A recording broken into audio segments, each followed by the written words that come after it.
el abordaje que sea necesario en sus comunidades. Derecho a recibir el tratamiento y ser tratado con la alternativa que menos restrinja sus derechos y libertades. Seguimos hablando acá de que la alternativa terapéutica tiene que estar pensada en el sujeto, en sus derechos, en su historia, en sus valores. El derecho a ser acompañado antes, durante y luego del tratamiento por sus familiares y afectos. Esto muchas veces no se da, se continúa sosteniendo en este sentido, sobre todo por ahí en las comunidades para adicciones, se sostiene esta cuestión de la ruptura con esos lazos o vínculos, porque a veces desde esa mirada son considerados como factores de riesgo, ¿sí? Derecho a ser asistido por su abogado o familiar. Esto también lo vamos a detallar después en el momento en el que expliquemos las internaciones, pero esto es un derecho que está vigente y que se está tratando de implementar. En otras provincias y en otros lugares lo implementan a través de la unidad de letrados, como es el caso de Nación que mencionaban en el video, es decir, un abogado defensor destinado específicamente a estas personas cuando son internadas. Eso después lo vamos a explicar mejor. Bueno, derecho a que en caso de internación involuntaria o voluntaria prolongada, las condiciones de internación sean supervisadas por el órgano de revisión. Bueno, más adelante vamos a hacer un poco más de detalle de cuáles son las funciones del órgano de revisión, pero está creado dentro de la ley justamente como un organismo de control y de supervisión en cuanto a los derechos que les asisten a los usuarios, en este caso internados por padecimiento mental. Derecho a no ser identificado ni discriminado por un padecimiento mental actual o pasado. En eso también se trabaja desde el órgano, digamos, en situaciones puntuales y en cuestiones generales, digamos, de trabajar con las personas que no sean discriminadas o llamadas a través de su padecimiento mental. Y eso está en relación con la definición que hablábamos hoy de salud mental, de entender a la salud mental como un proceso y no como algo estático. ¿Sí? Que una persona haya tenido un diagnóstico o una afección en su salud mental en algún momento de su vida, de eso de ninguna manera determina que lo va a tener para siempre o que eso va a ser el modo de identificarlo o de nombrarlo. ¿Sí? Derecho a tomar decisiones relacionadas a su atención y a su tratamiento dentro de sus posibilidades. Está el anterior, derecho a ser informado de manera adecuada y comprensible de los derechos que lo asisten y todo lo inherente a su salud y tratamiento según las normas del consentimiento informado.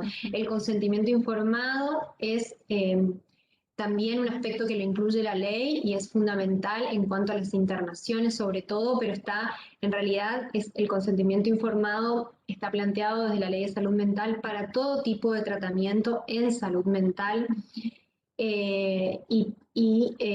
Tiene sus bases, este consentimiento informado tiene que tener sus bases en el reconocimiento de todos estos derechos que venimos mencionando. Claro, básicamente a la atención y al poder prestar consentimiento dentro de sus posibilidades y quizás con los apoyos necesarios que pueda prestar el consentimiento al tratamiento al cual se le ofrece ser sometido en un momento especial. Derecho a recibir un tratamiento personalizado en un ambiente apto para el resguardo de su intimidad, siendo siempre reconocidos como sujetos de derechos.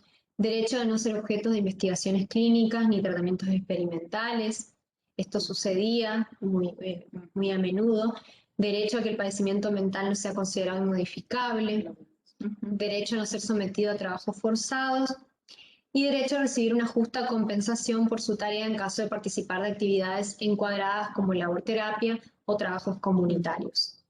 Bueno, estos derechos ustedes van a ver cómo se van a ir desplegando en el desarrollo de la ley. Otro aspecto que la ley lo plantea con ejes puntuales es en cuanto a la modalidad de abordaje. Venimos hablando del cambio de paradigma en cuanto a entender a la persona como sujeto de derechos, también ese cambio de paradigma abarca y debe abarcar a la modalidad de abordaje y de tratamiento que se plantea en el área de salud mental. En este sentido, la ley propone que debe promoverse la salud mental que esté a cargo de un equipo interdisciplinario integrado por profesionales técnicos y otras profesiones o agentes capacitados. Se incluyen en los equipos interdisciplinarios otras disciplinas más allá de la psiquiatría y la psicología, como ser, por ejemplo, enfermeros, trabajadores sociales, terapistas ocupacionales y otras disciplinas en el campo, del que puedan ser pertinentes al campo. Bueno, el proceso de atención debe realizarse preferentemente por fuera del ámbito de internación hospitalaria, priorizando el abordaje comunitario, intersectorial e interdisciplinario. Esos son como los grandes ejes que plantea que la ley, que después se traduce específicamente en lo que es el órgano de revisión, con esas modalidades de abordaje. Cuando hablamos de comunitario y cuando hablamos también de que una internación que debe ser en ámbitos hospitalarios, en ámbitos de un hospital general, cuando hablamos de abordaje comunitario, tiene que ver con todas las alternativas por fuera de ese último recurso terapéutico.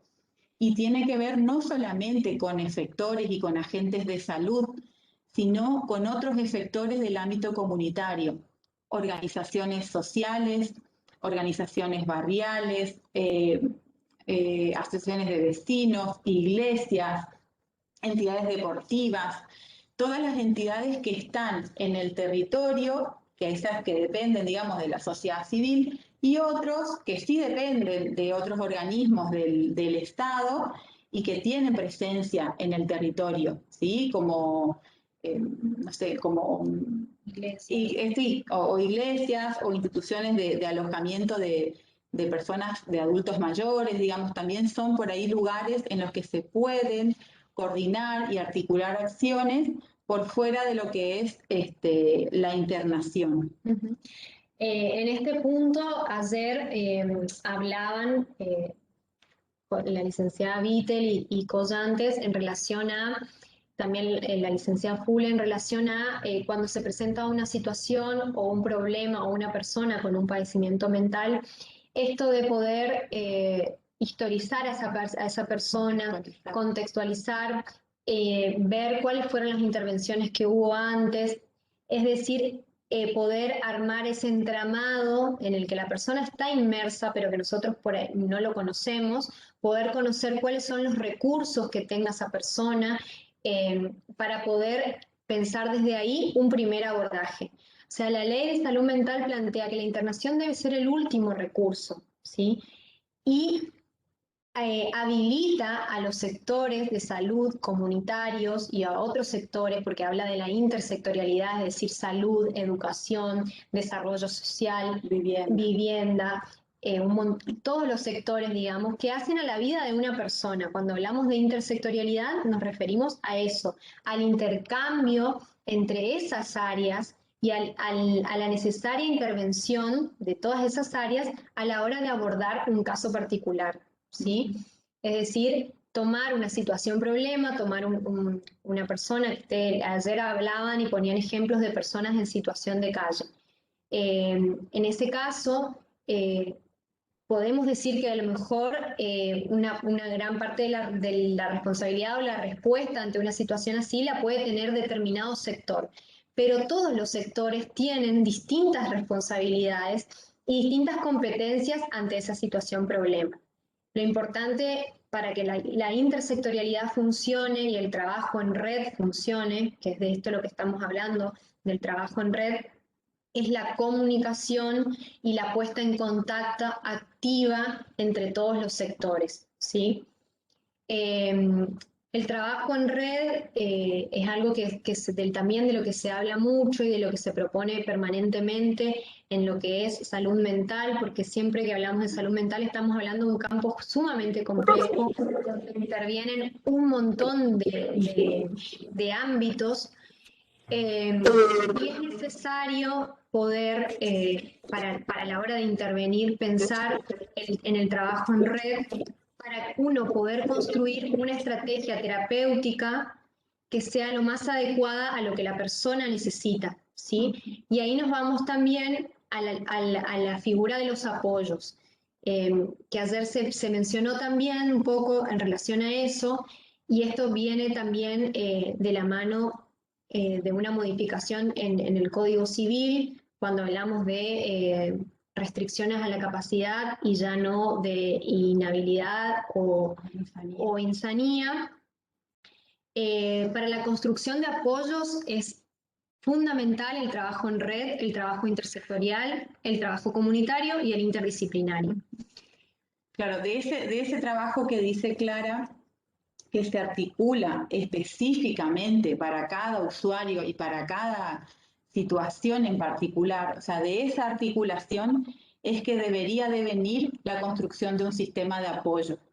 Ese sistema de apoyo es diseñado exclusivamente para cierta persona en un momento especial de su vida y que necesita de este apoyo para poder gestionar alguna actividad de su vida cotidiana. En eso es importante remarcarlo, digamos, que no es como antes el nombrar un curador que representa a la persona en todas las áreas de la vida y toma decisiones por ella, sino que lo que viene a proponer la ley, digamos, es esta construcción de apoyos y ajustes necesarios para cada sujeto en cada momento particular y que lo va a poder tomar siempre que podamos hacer este trabajo de articulación, de que podamos estar todos los efectores del campo de la salud mental atentos y predispuestos a formar parte de esta construcción de apoyos. Estos apoyos no solo recaen, digamos, en una persona, que puede ser una persona familiar o un referente afectivo, digamos, de la persona que está pasando un momento especial, sino que puede ser una institución que ponga, digamos, los recursos humanos y los recursos institucionales en pos de poder brindar ese apoyo, esa ayuda necesaria para una persona. ¿Se entiende? Cuando hablamos de apoyo, hablamos de un acompañamiento y un soporte, diría yo, para la persona. No es reemplazar el poder de decisión que tenga esa persona, sino que es acompañarlo a tomar las decisiones, a llevar adelante determinados aspectos de su vida. En los apoyos, que generalmente a nosotros nos piden intervención en las evaluaciones por restricción de capacidad, siempre se trata de ver todo lo que puede y lo que no puede hacer sola esa persona, ¿sí? Porque siempre la persona tiene capacidades, siempre partimos de esa presunción de que la capacidad está, y lo que no está, se necesita un acompañamiento, una colaboración, no suplantar la capacidad del otro por la del apoyo. Perdón, también teniendo en cuenta que esa capacidad que hoy no está, a partir de un trabajo interdisciplinario e intersectorial, puede estar, puede adquirirse sola o con menos apoyos que al principio, digamos. En eso también está clara la idea de proceso en el campo de la salud mental. Nosotros esta cuestión de la construcción de apoyos y de trabajos en redes, en nuestra práctica como órgano de revisión, lo vemos muy de seguido a la hora de externar a los pacientes. El paciente ingresa a una internación que a veces puede ser breve o puede ser prolongada, pero a la hora de poder volver a su casa, es necesario que haya una red que lo contenga, que lo acompañe, ya sea para cumplir con su tratamiento, para que pueda llevar adelante un tratamiento ambulatorio, y también para que pueda llevar adelante las cuestiones de su vida cotidiana, por ahí en las que no estuvo pudiendo hacerlas solas, como por ejemplo ir a cobrar una pensión, manejar su dinero, ver dónde va a vivir. Todas estas cuestiones que implican un trabajo en red y la construcción de redes de apoyos son fundamentales en la modalidad de abordaje en el ámbito de la salud mental. Antes, los equipos de salud estaban abocados únicamente a tratar la situación aguda, ¿sí? Ingresaba la persona con un cuadro agudo de internación, se lo compensaba en ese cuadro y, bueno, se le daba de alta. La ley propone que los equipos trabajen antes, durante y después de las internaciones para armar una red de apoyo y de contención para que esto no se vuelva una puerta giratoria, ¿sí? Que la persona vuelve a la comunidad, como no tiene los soportes que necesita, se descompensa y vuelve a ingresar a una internación, y esas internaciones se hacen cada vez más prolongadas, rompen con más lazos, se va, digamos, deteriorando aún más toda la vida cotidiana de la persona. Pero faltó uno ahí. En cuanto a la autoridad de aplicación de la Ley de Salud Mental, la ley plantea que es el Ministerio de Salud Pública. ¿A qué se refiere con esto? Es que desde el Ministerio de Salud Pública es quien debe promover y llevar adelante las modificaciones que sean necesarias en los sistemas de atención y de salud para la adecuación a la Ley de Salud Mental, a lo que propone la Ley de Salud Mental como abordaje, ¿sí? En este sentido venimos trabajando desde el órgano de revisión y también con la Defensoría General en distintos aspectos, con salud, con la Dirección de Salud Mental Provincial, con la Subsecretaría de Entornos Saludables y No Violentos y con distintos sectores del Ministerio de Salud a fin de ir acompañando desde el órgano de revisión, acompañando y promoviendo todos los cambios que sean necesarios para que la provincia se adecúe finalmente finalmente o acabadamente a lo que propone la ley. En este sentido, si bien nosotros no tenemos, como en otras provincias, grandes manicomios, nosotros tenemos alrededor de 300 personas internadas hoy en nuestra provincia, cuando en otras, como en Entre Ríos, hay 600 personas, y hablamos de personas con internaciones prolongadas. Si bien no tenemos esos manicomios o instituciones monovalentes públicas, sí las hay privadas y sí nos queda un largo camino de trabajo en conjunto para la adecuación de esta modalidad de abordaje. Bueno, en cuanto a las internaciones, siempre se dice que la Ley de Salud Mental prohíbe las internaciones, o al menos eso es lo que siempre se está escuchando, ¿no? Porque la Ley de Salud Mental no permite que se interne a las personas. Todo lo contrario, la Ley de Salud Mental permite las internaciones, avala las internaciones dentro de una normativa, dentro de derechos y obligaciones que tienen que estar considerados a la hora de internarse a las personas. En este sentido, hay un capítulo grande también dentro de la ley donde está detallado sumamente cuáles son todos los pasos de las internaciones. Nosotros vamos a ir como recortando algunos. Vamos a retomar esto en principio, que la internación como último recurso terapéutico. Esto también lo dijeron ayer. Siempre aparece esta idea o esta cuestión que tenemos en común como sociedad de pensar que ante una persona con un padecimiento mental, uno lo primero que tiene que hacer es internarlo o llevarlo al hospital, ¿no? Donde haya un servicio de salud mental. Bueno, en realidad la ley y las experiencias nos dicen que la internación debe ser el último recurso terapéutico. Antes hay toda una red, o debería haber una red, debería construirse una red de atención para esta persona. A veces esa red no es un servicio especializado en salud mental. A veces esa red puede ser una escuela, puede ser un centro de salud, puede ser una iglesia, un merendero, ¿sí? Es el último recurso terapéutico, es decir, cuando yo ya agoté todas las instancias que podía para que esta persona sea tratada en su padecimiento, recién recurrimos a la internación. Bueno, deben ser lo más breves posibles y siempre en función... 5 minutitos. Bueno. En función de criterios terapéuticos establecidos por los profesionales de salud, por los equipos interdisciplinarios de los servicios de salud. Deben realizarse en hospitales generales y no deben prolongarse por razones sociales.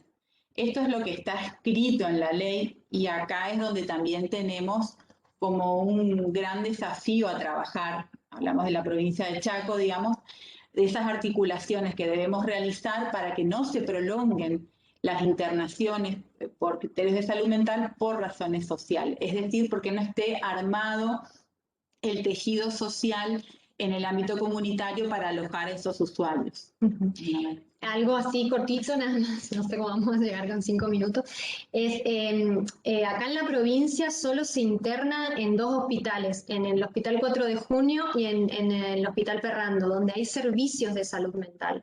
Se está trabajando en reuniones intersectoriales permanentes para tratar de que las internaciones se puedan empezar a hacer en hospitales generales, ¿sí? En hospitales generales de la provincia.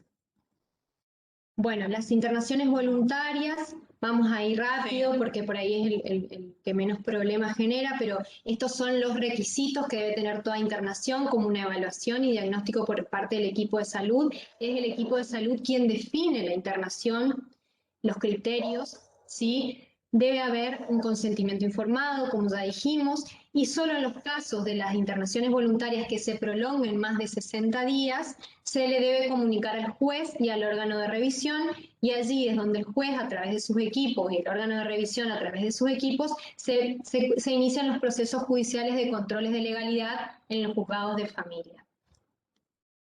Internaciones involuntarias, son todos esos artículos que están enumerados ahí. Lo pusimos así en negrita, recurso terapéutico excepcional, y cuando el criterio del equipo de salud, porque salud es el que evalúa el criterio de situación de riesgo cierto e inminente para sí o para terceros. En este punto, ¿qué significa situación de riesgo cierto de sí o para cierto inminente o para riesgo para terceros, bla, bla? En esto es una diferencia que se marca ante el término peligrosidad, que por ahí ayer también Carolina Fure lo explicaba. Estamos hablando de una situación puntual que configura el riesgo para una persona. No está basado en las condiciones o en las características particulares o individuales que pueda tener una persona. Es decir, yo no puedo decir que porque una persona padece de esquizofrenia está en riesgo cierto e inminente. La situación de riesgo cierto inminente es una situación que está dada por múltiples factores que hacen que esa persona en ese momento se encuentre en riesgo, ¿sí? En los casos de internaciones involuntarias se avisa siempre al juez y al órgano de revisión en el plazo de 10 horas. La persona internada involuntariamente tiene derecho a designar un abogado y si no lo hiciera el Estado deberá proporcionarle uno. Ese es el artículo 22 de la Ley de Salud Mental. Acá en el Chaco están interviniendo las defensoras civiles, después la defensora general podrá explicar ese punto y lo hacen a través del juzgado por el que toman intervención.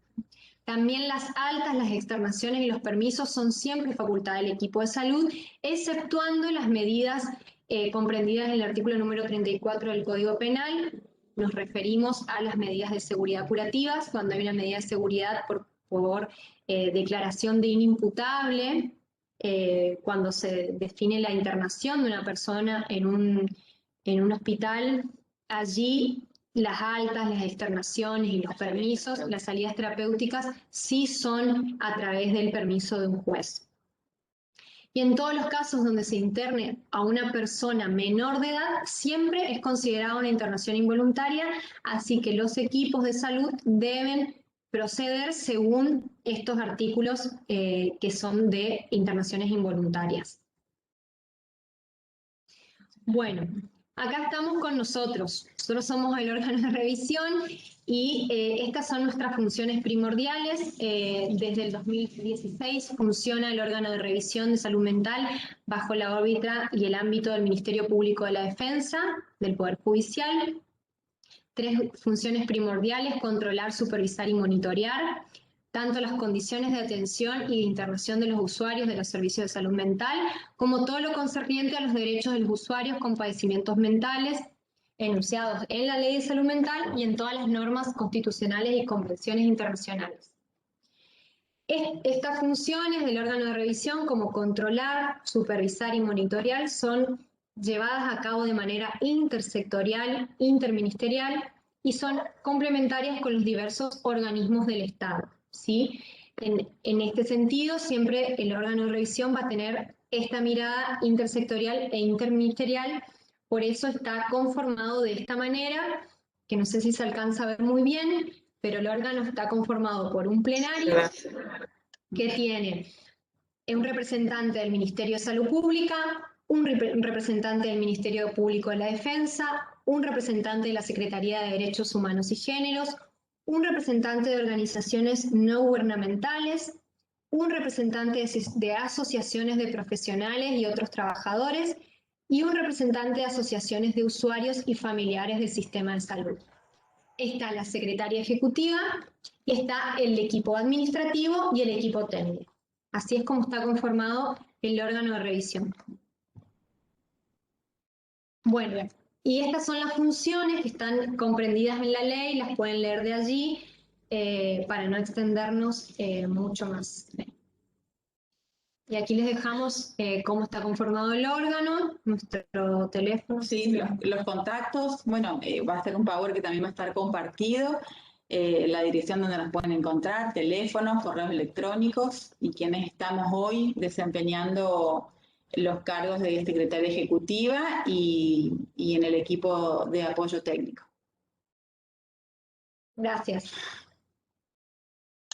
Muchísimas gracias, mil disculpas. Si quieren poner para dejar de compartir el PowerPoint.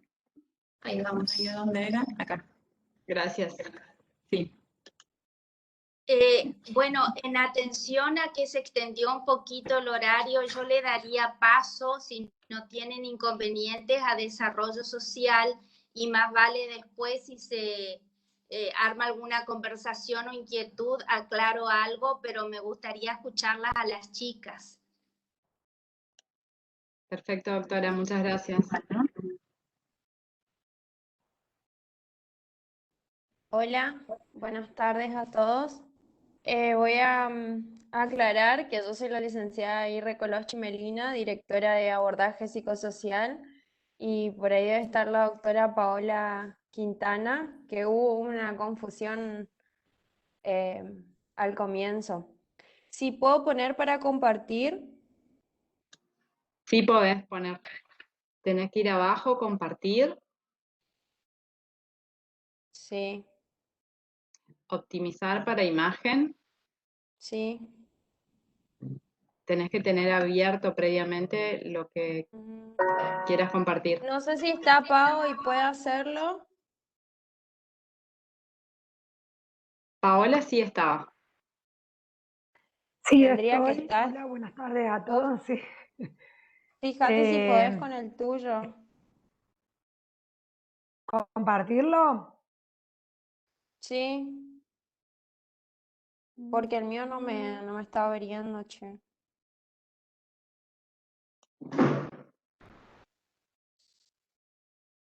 No. ¿Tenés igual para el Power? Vamos a poder compartirlo después. Así que bueno. Comienza nomás. Ahí estoy probando, Meli. Ahí está queriendo proyectar, puede ser que sea un problema de conexión, por eso. Ahí está abriendo el Power recién. Para compartirlo tenés que tener previamente abierto. Y yo lo tengo abierto, por eso. Ah, no, porque aparece PowerPoint procesando como si fuera que lo estuvieras por abrir. Cualquier cosa, Lo tengo Paola o abierto Melina. ahora. No, está, ya Ok, si arranco.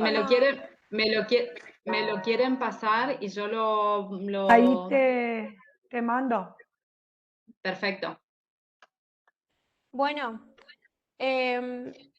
desde lo que respecta al Ministerio de Desarrollo Social, que representamos tanto Paola como yo, La provincia del Chaco, en todo lo que es materia de niñez, adolescencia y familia, se rige por lo que es la ley 2086C en sintonía, es la ley provincial en sintonía con la ley nacional 26061. Y de esta manera conforman lo que es el sistema de protección integral de derechos de niñas, niños y adolescentes. La Subsecretaría de Niñez, Adolescencia y Familia es el órgano administrativo de aplicación de la Ley Provincial 2086C de lo que es el Sistema de Protección Integral de Derechos de Niñas, Niños y Adolescentes. ¿Cuál es su función principal? Es llevar a cabo las políticas públicas de promoción y protección de los derechos de los niños, las niñas y los adolescentes mediante múltiples acciones y a través de diversos dispositivos institucionales con los que se cuentan a fin de asegurar el efectivo goce de los derechos y garantías reconocidos en lo que es la Constitución Nacional, la Convención de los Derechos de Niños y demás tratados que en la Argentina existan. Podríamos comenzar a hablar por lo que es un sistema. Un sistema es un conjunto de funciones y organismos que operan en armonía o con un mismo propósito, y que esto puede ser ideal o real. Por su propia naturaleza, un sistema posee reglas o normas que regulan su funcionamiento y como tal puede ser entendido, aprendido y enseñado. ¿Qué puede hacer? Podemos hablar de sistemas y referirnos a cuestiones muy diferentes como el funcionamiento de una nave espacial, una lengua, el sistema del cuerpo, etc. ¿De qué hablamos cuando hablamos del sistema de protección integral de derechos? El sistema de protección incluye todas aquellas acciones del Estado destinadas a la promoción, protección de los derechos de las niñas, niños y adolescentes, así como también las que deben implementarse en situaciones de amenaza o vulneración de derechos de los mismos, articulando transversalmente las organizaciones institucional, estatal, en conjunto con todos los actores e instituciones de la sociedad civil, como venían refiriendo anteriormente, que tengan en cuenta con las realidades de la comunidad, tomando como eje al sujeto del niño, la niña, el adolescente y su entorno familiar o afectivo. El sistema de protección integral de derechos debe enmarcar o encarar dos acciones básicas para cumplir con las obligaciones estatales con miras a ratificar lo que es la Convención de los Derechos del Niño, que es el deber de promover los derechos o protegerlos, restituirlos en caso de que se encuentren vulnerados. La protección de los derechos involucra todo lo que tenga que ver con equipos especializados para la atención de situaciones de vulneración de derechos, en condiciones de pensar aquellas estrategias de intervención mediante acciones de protección integral o de protección excepcional. La protección de derechos asume un carácter integral y universal. Por integral entendemos que se dirige a alcanzar todas las dimensiones de la vida del niño, la niña o el adolescente y todo lo que compete a su desarrollo evolutivo. Y la dimensión de lo que respecta a la individual, de la protección integral de los derechos de niñas, niños y adolescentes, y recupera la categoría completa de los mismos sin discriminar ni fragmentar en subgrupos dentro de ese universo, resguardando así y restituyendo todos sus derechos. ¿Pau? Sí. ¿Me escuchan? Sí, sí, se Bien. te escucha bien, Paola. Perfecto. Bueno, a mí, como decía hoy Meli, cuando se presentó, yo soy Paola Quintana Vicente, soy abogada, actualmente estoy a cargo de la Dirección de Niños y Adolescentes. Es una de las 5 direcciones que tiene la Subsecretaría de Niñez, Adolescencia y Familia, una de las tantas subsecretarías que tiene el Ministerio. De todas maneras, ahora al final lo vamos a poner un poco más en cuadros como para que se pueda identificar en qué lugar estamos ubicadas.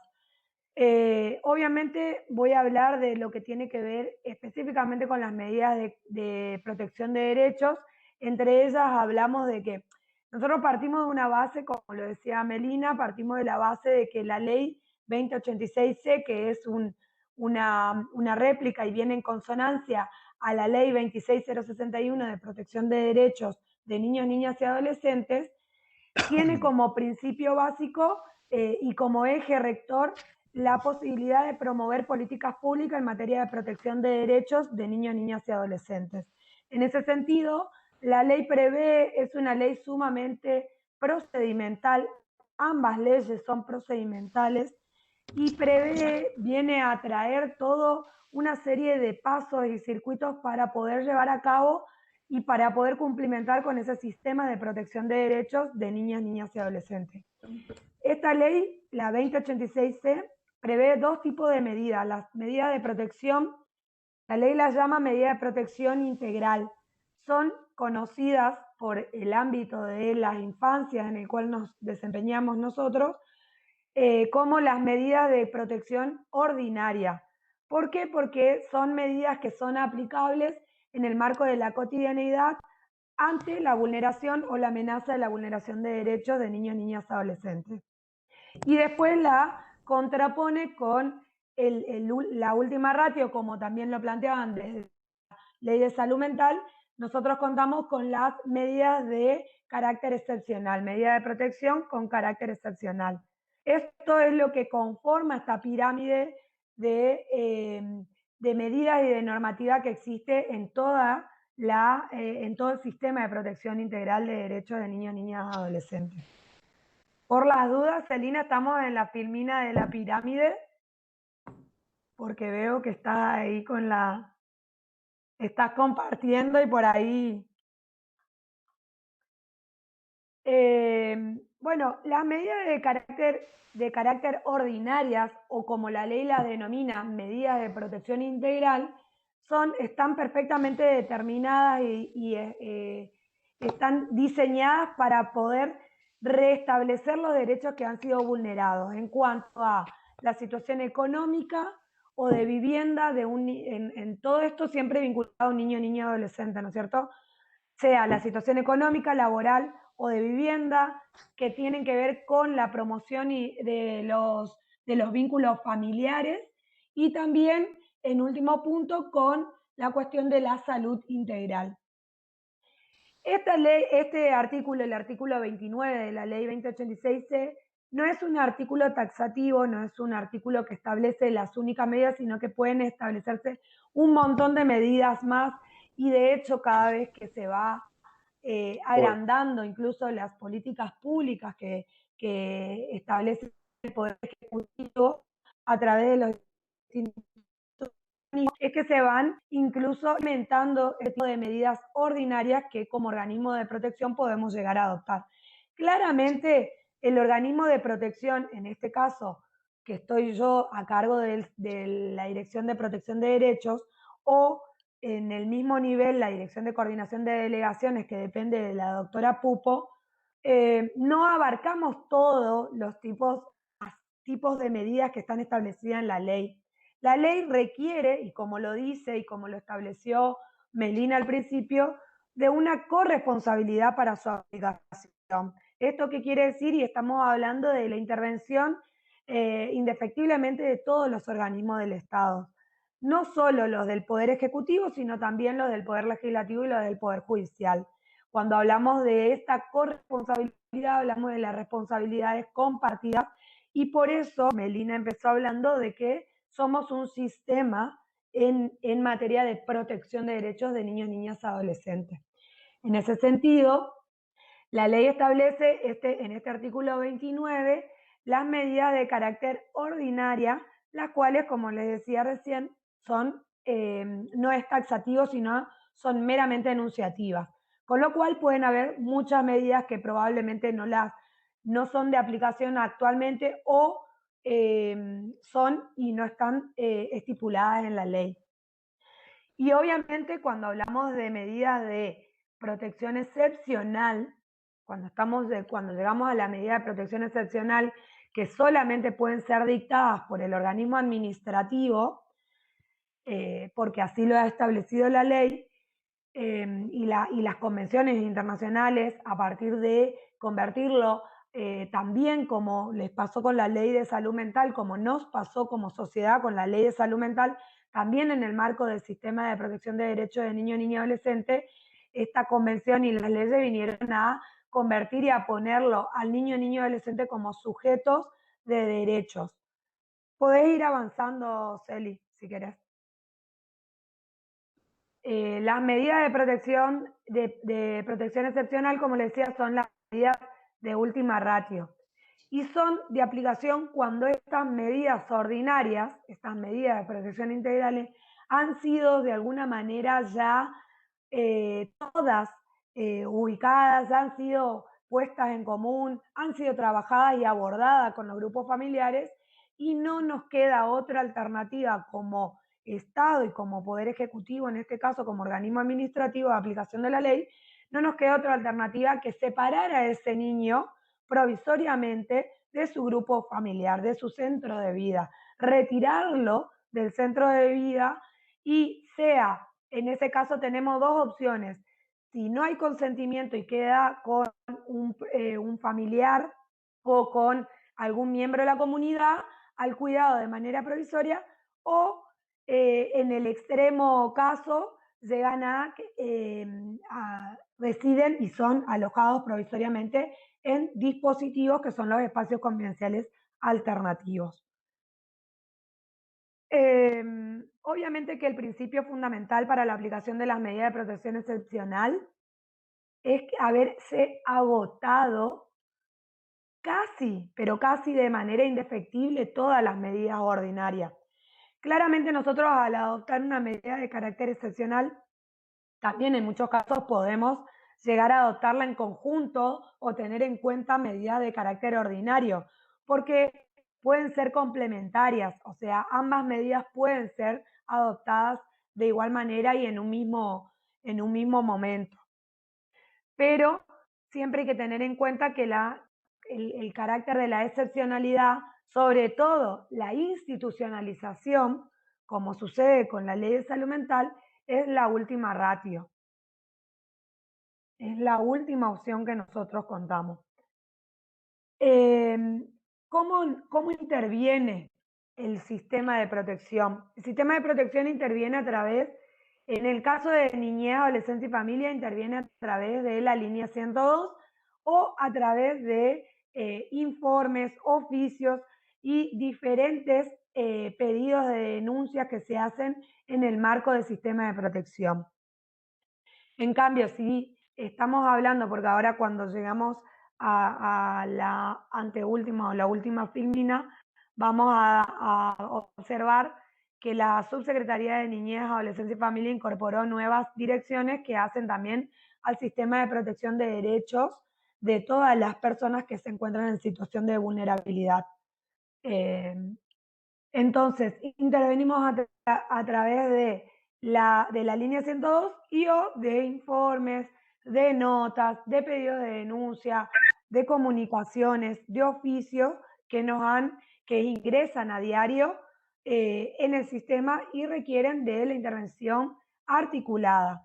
Nosotros muchas veces lo planteamos, y yo acá me salgo un poco de lo que está en nuestro Power, pero me parece importante señalar que nosotros en el sistema de protección siempre nos piden intervenciones en el marco del consumo problemático en niños, niñas, adolescentes y de cuestiones de salud mental, de enfermedades de salud mental en materia de niños, niñas, adolescentes. Y como todo esto es un sistema, como bien lo señaló Melina al principio de nuestra presentación, nosotros no estamos ni tampoco disponemos de dispositivos en los cuales uno pueda albergar a personas con ese tipo de padecimientos. Esto que no es que, lo cual no quiere decir que nosotros nos articulemos a los fines de trabajar, porque eso hace a las medidas de protección que tienen que ver con la salud de niñas y adolescentes. Entonces, para ir prácticamente al final de nuestra presentación, yo fui muy rápida en todo lo que es, porque creo que hablar sobre lo que está en la ley no contribuye, sino más bien contribuye a ser mucho más práctico y mucho más ejecutivo en las situaciones para poder resolver, porque me parece que las capacitaciones estas están pensadas y están destinadas a poder tener herramientas para la intervención en casos concretos que se dan en la realidad y no en por ahí idealizaciones que tenemos cuando lo planteamos en la ley a las diferentes situaciones, ¿no? La Subsecretaría de Niñez, Adolescencia y Familia está dividida. El Ministerio de Desarrollo Social tiene 5 subsecretarías, 5 o 6 subsecretarías.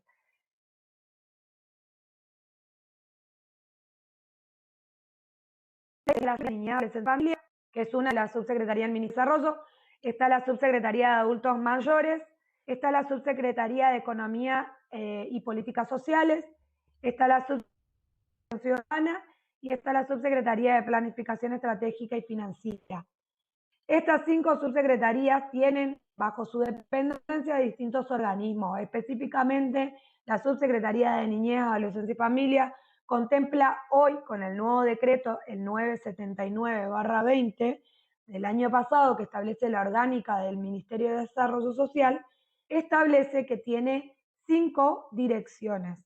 La Dirección de Abordaje Psicosocial, en la cual está a cargo actualmente Melina Colochi, la Dirección de Protección de Derechos de Niños, Niñas y Adolescentes, en la cual me encuentro a cargo, que contempla las situaciones de protección de derechos en el marco de lo que se llama la región 10, que es para la cual está destinada esta capacitación, que contemplan localidades de el Gran Resistencia y de todo lo que es la metropolitana, la Dirección de Fortalecimiento Familiar, que tiene que ver con la promoción de derechos de niños, niñas y adolescentes, ahora lo va a especificar un poquito más Melina, la Dirección de Políticas de Género, que también tenemos un aspecto en ese sentido, y la Dirección de Coordinación de Delegaciones, que es quien coordina precisamente, como su nombre lo indica, las unidades de protección integral, conocida popularmente como UPI, en el interior de la provincia. Particularmente yo le voy a hablar de la Dirección de Protección de Derechos de Niños, Niñas y Adolescentes, está dividida en 4 departamentos. Esos 4 departamentos tienen que ver un poco con las temáticas que trabajamos. Una es la de atención primaria de urgencia, de la cual depende netamente o donde funciona netamente la línea 102, la dirección de, el Departamento de Espacios Convivenciales Alternativos, que es del cual dependen los espacios convivenciales alternativos que se encuentran ubicados tanto en Resistencia como en Barranqueras y en Puerto Tirol, y el Departamento de Seguimiento de Niñez, que tiene que ver con todas las situaciones que no llegan a medidas excepcionales en un espacio, en un dispositivo, o que tienen medidas excepcionales, medidas de protección integral ordinarias o medidas excepcionales, pero en el ámbito de las familias, para niños de 0 años recién nacidos a 12 años. Y el Departamento de Seguimiento de Adolescencia, que está dividido en 2 etapas, en el cual nos encontramos con el aspecto penal, y ahí se incluye todo lo que tiene que ver con adolescentes infractores a la ley penal, del cual de este Departamento de Adolescencia depende exclusivamente el Centro Socioeducativo Aldea 3 Horqueta, en el cual se dispone el alojamiento de adolescentes infractores a la ley penal, y a su vez depende también de este departamento el seguimiento de todo lo que implica las situaciones que refieren a adolescentes de 12 a 18 años, tanto en el aspecto penal de cuando están involucrados en infracciones al Código de Falta o infracciones al Código Penal, y a su vez en todo lo que tiene que ver con la cuestión civil, que tiene que ver con las medidas de protección tanto integral como excepcionales, pero en el marco de adolescentes o situación adolescente. Y la Dirección de Coordinación de Delegaciones, si bien tiene 2 departamentos, es un poco más chica, contempla todo lo mismo que contempla la Dirección de Protección, pero en todas las unidades de protección integral que están ubicadas en las 10 regiones de la provincia. Esta dirección está a cargo de la doctora Noelia Pupo. También tiene asiento en la subsecretaría acá en Resistencia, y a su vez tiene sus pequeñas sedes en cada una de las regiones en las que está dividida la provincia. Y por otro lado, y acá termino yo, la Dirección de Políticas de Género, que está a cargo actualmente de la licenciada, de la trabajadora social Natalia Paz-Manter, que es un poco el trabajo que está dividido también en 2 departamentos y tiene que ver con el trabajo del seguimiento y el abordaje integral de contención de mujeres víctimas de violencia de género. Que claramente esto va de la mano de la Secretaría de Derechos Humanos de la provincia, desde su aspecto de Derechos Humanos y Género, en lo que tiene que ver a la Subsecretaría de Género y los dispositivos con los que dispone la Secretaría de Derechos Humanos. Específicamente la Dirección de Política de Género, desde ahí depende el hogar de tránsito, que todos también lo conocen, que es de alojamiento de mujeres víctimas de violencia de género. Y hasta aquí mi presentación.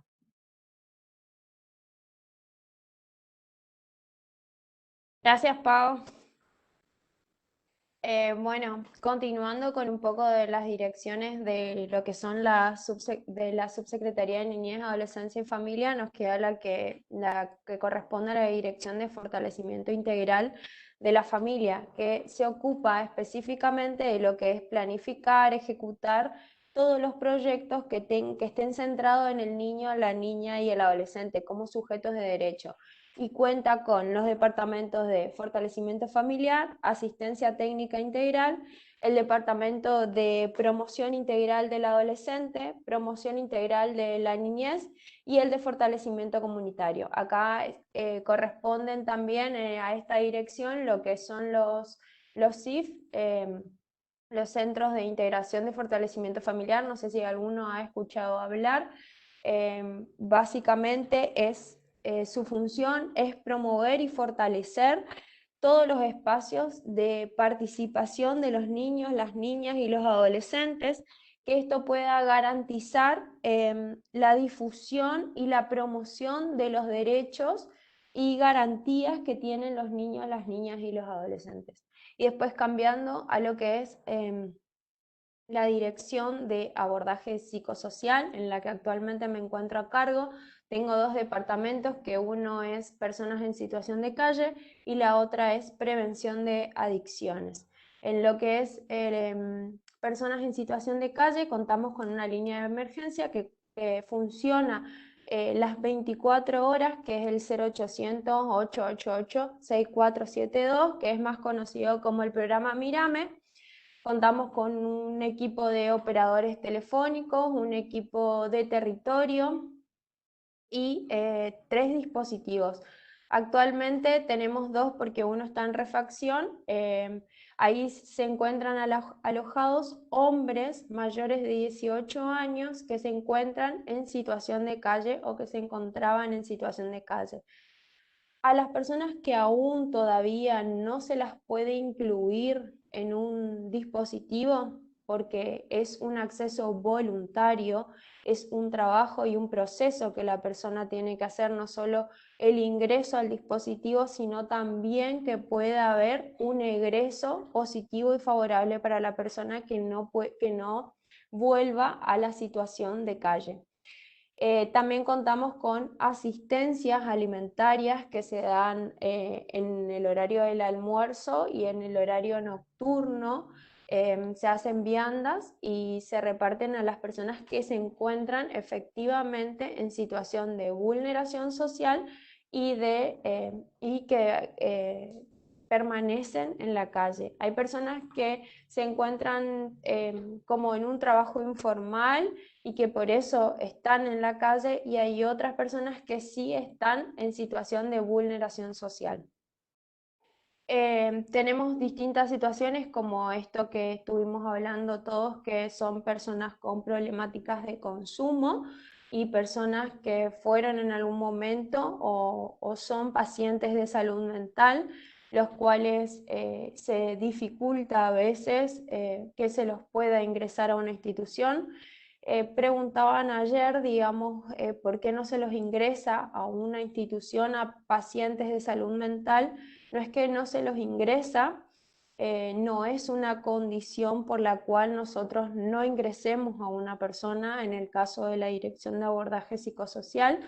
La situación que a veces nos encontramos es que no tenemos, el dispositivo no está preparado para atender personas de situación que tienen un padecimiento mental, pero no es un impedimento. Trabajamos articuladamente con el Ministerio de Salud, a veces hacen tratamiento de salud mental y otras personas hacen tratamiento para problemáticas de consumo en distintas organizaciones, instituciones, ya sea públicos o privados, porque hay personas que muchas veces tienen pensión o obra social, que se encontraban en la calle y que se los alojó y todavía se está haciendo el proceso para que pueda egresar y pueda tener su alquiler, su hogar, etc. Pero se trabaja articuladamente. Y en eso es lo que forma parte del sistema, de que todos los actores sociales, ya sea los organismos públicos, los organismos privados, trabajemos articuladamente y de forma consensuada para trabajar todas las problemáticas, garantizando así los derechos que las personas tienen. Ninguno de nuestros dispositivos es a puertas cerradas, son de voluntariedad y el ingreso es voluntario. Por eso existen aún personas que se encuentran en la calle, porque si bien se trabaja el proceso del vínculo, de que se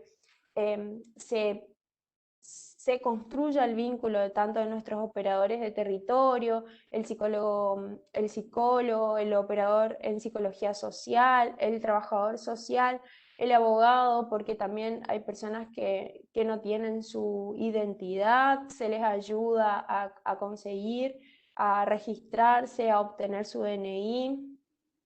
Y se trabaja arduamente y todos los días, porque es un trabajo muy delicado y la voluntariedad hay que trabajarla para que esa persona pueda acceder a uno de nuestros dispositivos y tenga acceso a las condiciones básicas de una persona, como sea la higiene, un techo, la alimentación, que pueda bañarse, que pueda descansar y desde ahí comenzar a trabajar otras competencias y otras habilidades en la persona para que pueda egresar del dispositivo. Y todo lo que sea desde el Departamento de Prevención de Adicciones, como así lo dice, nosotros nos ocupamos de trabajar en la prevención y de las acciones específicas en el marco de los consumos problemáticos, ya sea de sustancias lícitas como de sustancias ilícitas. Actualmente nos encontramos en la formación, capacitación de la comunidad, porque nuestro objetivo fundamental es formar una gran red con todos los actores sociales, siendo corresponsables de las acciones que realizan en la comunidad. Entonces empezamos a trabajar desde los barrios más populares de la ciudad de Resistencia, con distintas organizaciones, fundaciones, merenderos. Empezamos a hacer una capacitación a la comunidad para que sean ellos los que proyecten luego las acciones específicas preventivas en temáticas de adicciones, de acuerdo a también teniendo en cuenta cuáles son las características de esta comunidad en donde nosotros vamos y damos la capacitación. No es solamente ir y dar una capacitación formada, sí, tenemos un encuadre, un proyecto, pero todo eso es ir adaptándolo a las necesidades y a los conocimientos que tiene esa comunidad e ir adaptándolas para que ellos puedan ser formadores y preventores en adicciones en su lugar, ya sea en su lugar de trabajo, en la escuela, en el barrio, con el vecino y demás, y también todo lo que sea brindar el asesoramiento, la ayuda, con respecto a las derivaciones, las distintas instituciones que existen, los dispositivos de atención, de tratamiento, las diferencias, y bueno, eso es básicamente lo que trabajamos desde la Dirección de Abordaje Psicosocial. Y muchas gracias. Muchas gracias. Muchísimas gracias, Melina. Muchísimas gracias, Melina y Paola. Doctora No sé si Alcalá. Nosotros, perdón, Bueno, yo no sé. lo último, no, adelante. simplemente decir que nosotros dos vinimos como en representación del Ministerio de Desarrollo. Sin embargo, hoy lo charlaba muy por arriba con Alicia, un poco también pensando en unas preguntas que le hicieron ayer y que tiene que ver con adultos mayores, que la Subsecretaría de Adultos Mayores a cargo de la contadora Boitis tiene a su vez departamentos específicos que están destinados, tiene direcciones, una en particular que es la Dirección de Adultos Mayores y que de alguna manera tiene a cargo todos los programas y los departamentos específicos en el marco de lo que es la protección y de adultos mayores, digamos. O sea que del cual nosotros por ahí no podemos dar un poco de respuesta porque no somos parte de esa subsecretaría, pero por ahí sí la podemos pensar como para un taller próximo, digamos. Perfecto, Paola, muchísimas gracias. Doctora Alcalá, usted va a hacer la intervención ahora. No, se fue mucho la hora. No sé si hay alguna pregunta o alguna inquietud por parte de los asistentes. En el chat no hay preguntas, pero si alguien quisiera hacerlos, puede habilitar el micrófono y hacerla en este momento. Bueno, mientras piensan, yo solo quería agradecer a las capacitadoras de hoy y la verdad que como nuestra última actividad de esta capacitación es brindar un recursero, estaría muy bueno que ustedes, chicas, las de desarrollo social, nos puedan escribir lo que estaban diciendo, porque la verdad que yo las escuché y me mareé. Son demasiadas direcciones, pero cada una de esas direcciones o competencias, subsecretarías, son sumamente importantes para los asistentes que nos están escuchando. Justamente es la gente que está en territorio, los concejales, los intendentes, los jueces de paz, etcétera. Que les va a ser sumamente útil contar con ese dato. Así que eso espero de ustedes para después poder compartirlo. No, y respecto a la intervención de las defensorías civiles, yo solo quería hacer hincapié en que la persona con padecimiento mental y que se encuentra cursando una internación involuntaria tiene derecho a tener un abogado. Lo vimos en el video que pasaron las integrantes del órgano al principio y ellas también refirieron a ese derecho. Es sumamente importante que esto se efectivice. Puede ser un abogado particular de su confianza o un defensor público. ¿Y qué tiene que hacer este abogado? ¿Qué tiene que hacer? Trabajar por su cliente, digamos, ¿no? Trabajar para que se cumplan los derechos de esta persona dentro del proceso judicial en que se encuentra inmerso y también en los otros aspectos extrajudiciales. Las clínicas, los sanatorios, los hospitales, los jueces, deben cumplir con lo que dice el artículo 22 de la Ley de Salud Mental, que es consagra el derecho a elegir un abogado. Nada más. Bueno, no hay preguntas directamente en el chat, han sido muy, muy claras y creo que va a ser muy ejemplificador van a ampliar la información, esto que nos está pidiendo la doctora Alcalá. Que de todas maneras vamos a mandarle tu PowerPoint, Paola. Sí. No, sí, justo ahí estaba leyendo una pregunta sobre el tema de Entiendo que es a desarrollo porque ahí habla del ministerio, no sé si es a desarrollo o a salud pública. Una pregunta de Gabriela, de la Gaby Roseló.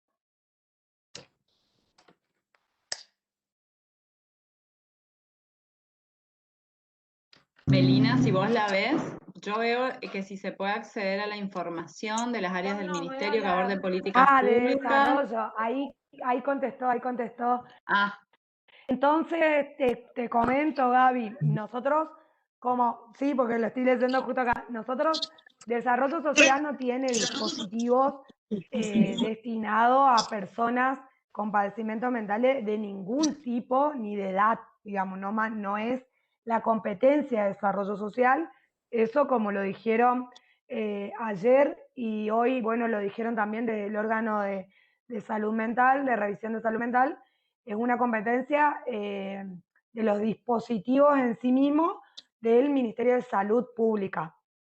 Ahora bien, nosotros articulamos, es lo mismo que nos pasa, bueno, en el caso de niño, niña, adolescente, y es lo mismo que pasa con personas en situación de calle. La realidad es, la situación de calle es de 18 años a mayoría de edad, a adulto mayor. A 99. Da igual. No, es hasta 59, 60 años. Entre 55 y 60 años es la edad que tiene prevista la Dirección de Adultos Mayores para inclusión en sus programas y en sus dispositivos. Es decir, el programa que es la problemática de situación de calle, con todo lo que eso conlleva, hablamos de consumo problemático, hablamos de padecimientos mentales, hablamos de situaciones netamente de salud, de situación de calle, de no contar con vivienda o con recursos económicos, de 18 a 60 años aproximadamente, y los conlleva y se trabaja y se aborda desde la Dirección de Abordaje Psicosocial. Ahora, lo que no quiere decir de que nosotros tengamos dispositivos de alojamiento para personas con padecimientos mentales, que no lo tenemos de ninguna edad. Todo esto se articula siempre con salud mental, que es el único, con salud mental en realidad con el Ministerio de Salud Pública. Corregime, Meli. No, Por Pau, es ahí así. Ahí esa una pregunta, aclaración. no sé, a ver si veo el chat de... Ujú. Y Esa dice pregunta otra vez políticas si hay... sociales de asistencia integral.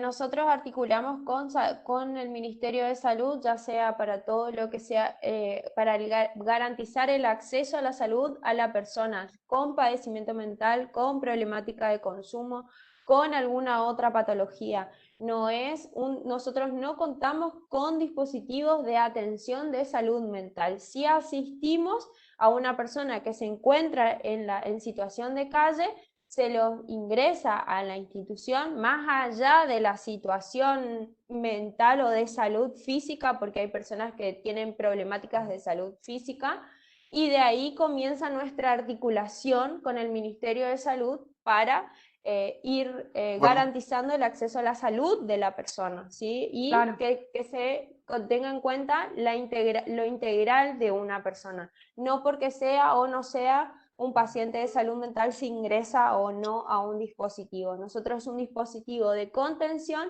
de atención para garantizar un derecho vulnerado. Una persona que se encuentra en situación de calle con vulnerabilidad social, se lo incluye en un dispositivo y ahí comienza todo el proceso de restitución de los derechos vulnerados. ¿Sí? No sé si se explica. Ya Sí, sea sí, después salud considera por un equipo técnico que debe tener una internación, un tratamiento ambulatorio, eso ya es posterior y se va trabajando con el Ministerio de Salud y con los equipos responsables idóneos en la materia.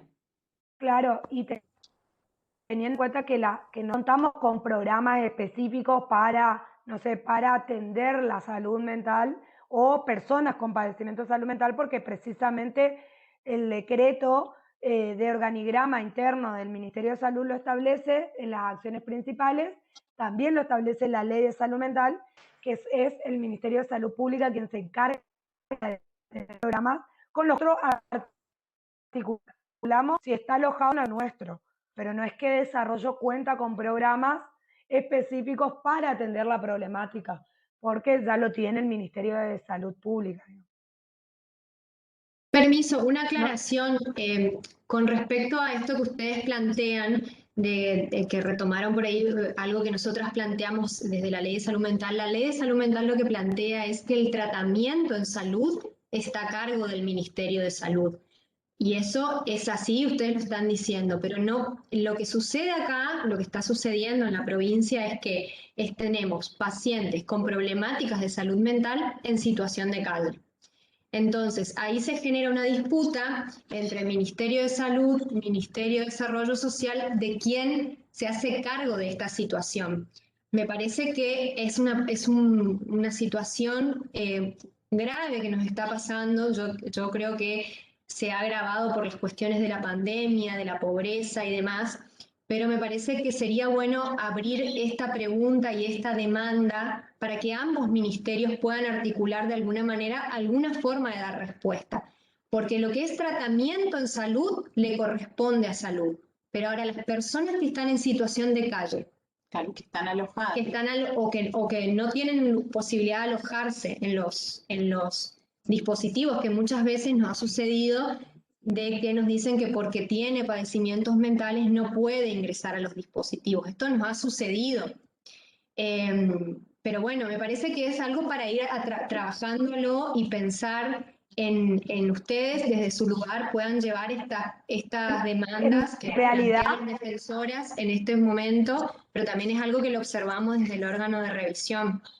Claramente, en realidad, la cuestión es como lo planteó Medina al principio de nuestra presentación, esto es un sistema de protección de derechos y tiene que ver con el repensarse desde todos los organismos públicos, no necesariamente del Ministerio de Salud Pública y del Ministerio de Desarrollo Social, pensar en el sistema de apoyo que prevé la ley, que prevén las convenciones internacionales, o en contar con programas que para contar con ese tipo de cuestiones que hacen para la protección real.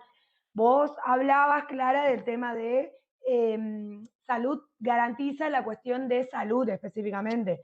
Nosotros, desarrollo, garantizamos la cuestión del alojamiento. Claramente falta en el medio un montón de cosas que involucran a todos los organismos que trabajamos en la protección de derechos humanos de las personas. Obviamente derechos humanos es de las personas, de todas las personas. Hablo no solo en situación de vulnerabilidad, sino que hablo en el sentido de que esto se debe articular con un programa, un proyecto.